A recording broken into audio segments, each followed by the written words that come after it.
مساء الخير عليكم وأهلا بيكم في حلقة جديدة وحدوتة جديدة من موسمنا الجديد حواديت. عارف ايه هي أسوأ حاجة احنا بنعيشها حاليا؟ إن احنا بقينا مضطرين نرد على كل رسالة بتوصل لنا حتى لو دماغنا مش فاضية. والموضوع ما بقاش اختيار، بقى عبارة عن ضغط صامت علينا، وكمان بقى له عواقب. مفيش ابلكيشن على الموبايل تقريبا مش بيبعت لك يقول لك حاجة. فلان قال، فلان عمل لايك، فلان قال كذا، عمل ريبلاي على رسالة فلان. واحنا اتكلمنا عن الموضوع ده الحلقة اللي فاتت بشكل عام، بس النهاردة هنركز على تطبيقات التواصل. ومش التواصل الاجتماعي بس، لا، اي تواصل بين البني ادمين حتى لو في الشغل.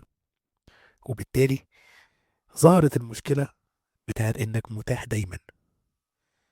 علماء الاجتماع بيسموا الموضوع دوت ثقافة الواتساب. يمكن كلنا حسينا بالموضوع ده بزيادة شوية مع الكورونا سنة 2020، مع بداية الشغل من البيت.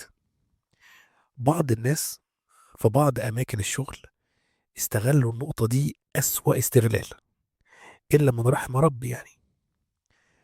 ولو اعترضت إنك دايما عمال يتبعت لك عمال يتبعت لك عمال يتبعت لك، فبتلاقي الرد بيقول إيه؟ ما أنت شغال من البيت، وراك إيه يعني؟ ما أنت لا سايق ولا راكب مواصلات ولا مشغول في حاجة تانية، أنت متاح. الأصعب بقى لما الشخص اللي قدامك يطلع شخصية المفتش كرومبو اللي جواه ويقول لك على فكرة، أنت شفت الرسالة وما ردتش، باين اهو انها سين في علامتين زرق. فيحسسك بالذنب انك اتأخرت في الرد، مع ان في حاجة مهمة جدا لازم نحطها كلنا في حسباننا. زي ما من حقه يبعت لك الرسالة في الوقت المناسب ليه هو، من حقك انت كمان ترد في الوقت المناسب ليك برضه، ولا ايه؟ مع طبعا تفهمنا الكامل ان ده ما ينطبقش على تطبيقات الشغل في مواعيد الشغل، لان المفروض انك تكون متاح. ده طبيعي. يعني بنتكلم بقى في باقي يومك، بقية اليوم اللي هو المفروض بقى بتاعك انت، بتاع نفسك. هو ده موضوعنا النهارده. مع كل اللي احنا قلناه ده، بيتولد جوانا ضغط اجتماعي من التوقعات اللي الناس متوقعها مننا. ومع كتر الجروبات وكتر الناس اللي فيها واختلاف مواعيد شغلهم واوقات فراغهم، فبتلاقي الجروبات شغالة على مدار الساعة، وانت مش ملاحق ارد على ده امتى وارد على دول امتى. وكمان انت خايف من اللي ممكن يتقال عليك. اه يا عم، مش مهتم، ما بقاش زي زمان، اللي علي، ما خلاص ما بقناش قد المقام. وكلام بقى من النوع ده اللي بيهدم اصلا فكره التواصل من اساسها. احنا كده لا هنطيق بعض ولا هنطيق التليفون، وكل رنه او صوت هيجي من التليفون عباره عن قلق. فلو انت جيت على نفسك عشان تلاحق على كل اللي بيحصل ده، هتلاقي نفسك تدريجيا بتفقد مساحتك الشخصيه، مساحتك بتاعتك انت وبس. الوقت اللي انت بتقعد تبحلق فيه في اللاشيء، تسرح في الملكوت، هيبقى صعب جدا تعمل كده. ده مش بس صعب انك تعمل كده، ده كمان هيأثر عليك بالسلب، زي ما قلنا الحلقة اللي فاتت لما تبقى مش عارف تفصل. طب والحل؟ قول لنا كده يا عم التمريناتي، في حلول؟ يا حبيب اخوك التمريناتي، تعال اقول لك. اولا، لازم نحط حدود، ومن غير ما تحس انت من جواك بالذنب. انت من حقك يكون ليك حدود، انت بنفسك اللي تحددها حسب راحتك انت. يعني في الشغل تفهم الناس ان بعد ما نروح انا مش متاح، ده وقت عيلتي، وقت اصحابي، وقت لنفسي. عندنا مواعيد شغل نشتغل فيها، ابعت لي وقت ما انت عايز في الوقت ده، من الساعة 9 الصبح للساعة 5، ده وقت، ده مواعيد شغلي. ابعت لي ايميلات، ابعت لي على تيمز، ابعت لي على اي حاجة، انا معاك. بعد كده ده بتاعي. ولو بعت لي وما ردتش ما تزعلش، ولا ايه؟ من الاخر اعمل اللي بنسميه الورك لايف بالانس، توازن بين حياتك الخاصة والشغل، بين الوقت اللي بيتصرف، الوقت اللي بينقضي في الشغل، وبين الوقت اللي انت بتقضيه في حياتك الخاصة، لنفسك، لأسرتك، لأصحابك. كل جزء من الجزئين دول له وقته الخاص بيه، اللي ما ينفعش يجي على وقت الطرف التاني. لازم تختار حدودك، عشان أكيد دماغك أهم.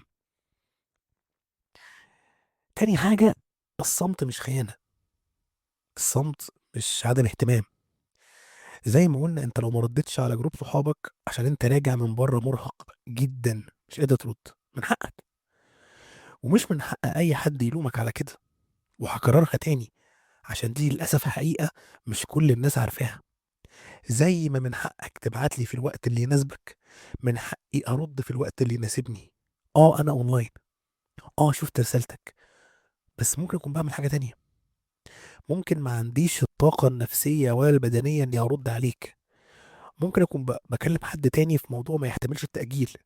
اديني عذر يا اخي، لان اللي مش هيقدر تعبك او انشغالك، سامحني يعني، ما يستاهلش اصلا انك تقدره برد سريع، او حتى تفسر انت اتاخرت ليه. التمس لاخيك 70 عذرا، ولا ايه؟ اخر حاجه، لازم تحمي صحتك العقليه، لازم تحمي مساحتك الشخصيه. من حقك تفصل، من حقك تقول كفايه كده عشان انا تعبت. يا راجل دي التلاجة بتفصل، مش هتفصل انت؟ ها، مش تلاجات يعني. في نهايه كلامنا بحب اشكر صديقتنا نورهان صابر على رسالتها القيمة جدا. نورهان بتشتغل في مجال الاتش ار، وبعتت لي الرسالة دي عن نفسها وعن معاناتها مع ضغط التواصل المستمر، اللي كان في وقت من الأوقات، يعني بعد الشر عليها وعلينا، كان هيخليها تنهار نفسيا قبل ما تتماسك كده وتغير من نظام حياتها زي ما اتكلمنا. وزي ما قالت لنا إن ده كان السبب إنها تستعيد نفسها وحياتها، وناس كتير حواليها كان ممكن تخسرهم بسبب إنها مش لاقية لهم وقت. بنشكرك جدا يا نورهان على الفلاش اللي نورتيه في عينينا ده. واكيد هنحط الكلام ده في اعتبارنا، لان الموضوع فعلا له تأثير سلبي كبير لو ما حاولناش نتعامل معاه بحكمة، وفي شكل يحفظ لنا صحتنا النفسية، من غير ما نخسر اللي حوالينا، ومن قبل كل ده من غير ما نخسر نفسنا. اتمنى تكون الحلقة عجبتكم وقلنا فيها حاجات تفيدكم في حياتكم، وتقدر تساعدكم ازاي تتعاملوا مع الضغوط اللي حوالينا، من حاجات المفروض انها بتسهل تواصلنا مع الناس، بس للأسف بدأت تضغط علينا بشكل مش طبيعي. واحنا اصلا مش ناقصين ضغوط، في ضغوط في الحياة بما يكفي. فالناس اللي حوالينا لو ما ساعدوناش ان احنا نتخلص من بعض الضغوط دي، بل بيزودوا الضغوط دي علينا، يبقى هنعمل ايه؟ اكيد لازم نهرب، اكيد لازم يبقى في متنفس، اكيد لازم يكون في مي تايم، الوقت بتاعي. كل واحد فينا يعمل وقته ويحدده ويحط حدوده، علشان الدنيا تمشي. لان زي ما قلنا وهنفضل نقول على طول، احنا مش ناقصين. اشوفكم الحلقه الجايه ان شاء الله على خير. كان معاكم محمد شاهين، مع السلامه.